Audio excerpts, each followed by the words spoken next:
BehindTheGloves.com here with Abel Sanchez, probably one of the busiest men in boxing to start off the year. You got Gassiev coming up on February 3rd. Marcos Villegas coming in the cut. Yeah. You got Gassiev on the 3rd, and then you have Carlos Cuadras on the 24th of February. Just your thoughts on how busy you've been able to keep and how boxing is going so far in 2019. You know what? I'm happy that I'm busy. I'm happy that I'm busy and these guys are winning. I think it's important for us to make ourselves better coaches, and how we make ourselves better coaches is to be involved in big fights like this. Carlos Cuadras came to me before the Estrada fight. Unfortunately, I wasn't able to train him for that fight. For this fight, he's been with me for about a month. I believe that he's got a lot of natural ability, got a lot of very good technical skills, but his biggest issue has always been himself. He's probably his worst enemy. He's a social butterfly that likes to be in everybody's business.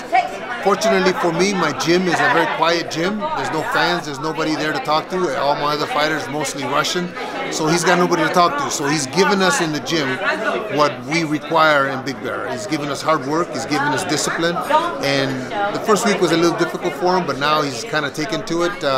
He calls it Big Bear shape. That's all he hollers out in the gym is Big Bear shape, because he understands that with that kind of shape, nobody can beat him. Now, obviously, for somebody like him, it must be kind of weird being shut down. It's weird for me to even hear he has an off switch. Yeah. So he does have an off switch up in Big Bear. Oh, absolutely, absolutely.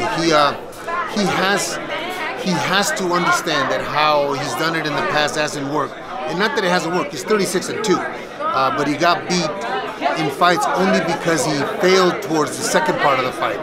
And the second part of the fight is probably more important than the first part of the fight. So if we can get that conditioning up to par, and we can get him to understand that it's not what he does in the first 6 rounds, it's what he does in the second 6 rounds, I think he's gonna be very successful. I think his talent just and his personality just can't keep him from being successful.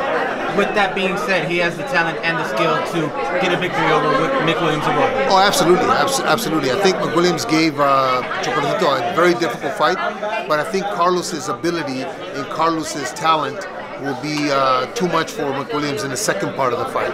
The first part of the fight may be a difficult one for both guys, but I think the second part of the fight, Cuadras' technical skills and ability takes over.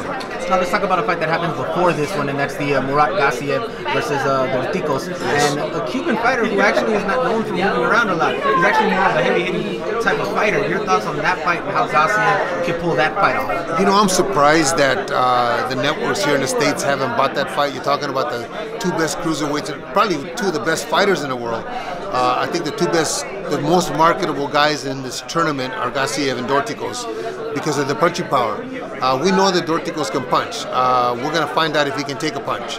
We're going to find out how he reacts when it gets difficult in the form. We're going to find out if that not moving around and coming forward will be to his benefit. The same thing for Gassiev. I think that the winner of this fight is really going to become a star, because both of the guys can fight and both of the guys can punch. If they can take each other's shot, we're going to see a great 12 rounds. If they can't, we're going to find out who the real fighter is in this fight.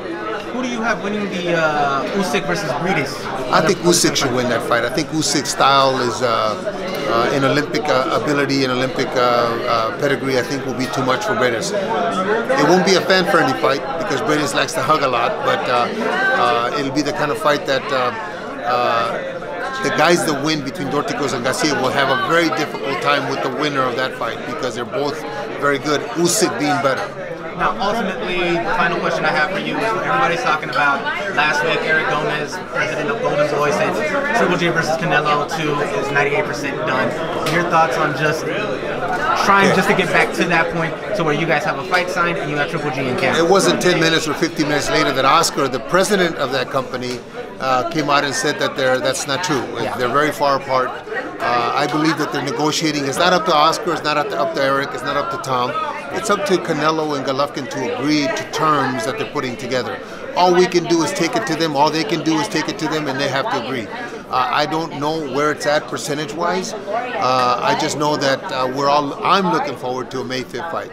Hopefully it happens. Well, thank you for your time. Have a good one, Abel. Good luck. Thank you. All right, fights. Thank you. Hey Fight fans, it's Michelle Joy Phelps, and if you haven't already subscribed to my YouTube channel, make sure you go ahead and do so by clicking right here.